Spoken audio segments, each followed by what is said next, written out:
सो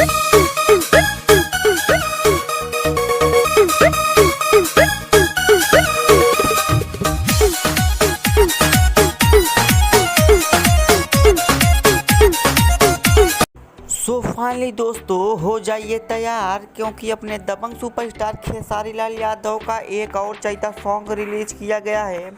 दोस्तों बता दें आप लोगों को कि वो जो गाना है उस गाने का टीजर जो है, उस गाने का जो है पोस्टर, जो भी गाना खेसारी लाल यादव का रिलीज हुआ था उस गाने का जो है पोस्टर आउट कर दिया है। और दोस्तों बता दें आप लोगों को कि जो वो पोस्टर है उस गाने का क्या नाम है। तो दोस्तों उस गाने का नाम है ACA बलम। जी हाँ दोस्तों, इस गाने को गाए हैं अपने दबंग सुपरस्टार खेसारी लाल यादव।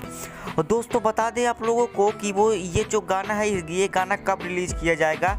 तो दोस्तों अभी इस गाने का डेट कॉन्फर्म नहीं है, लेकिन इस गाने का जो है पोस्टर आउट कर दिया गया है। जब तक ये गाना आ जाएगा तो मैं आप लोगों को बता दूंगा कि ये गाना आउट कर दिया है।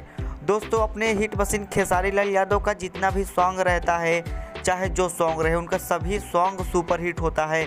और ये जो पोस्टर अपलोड किया गया है अभी, ये गाना कब तक आ जाएगा आप लोगों के बीच, ये गाना जल्द ही आ जाएगा। और दोस्तों जब ये गाना आ जाएगा तो मैं आप लोगों को तुरंत ये गाने का जो है वीडियो बना करके भेज दूंगा, तो आप लोग उस वीडियो को जा करके देख लेना।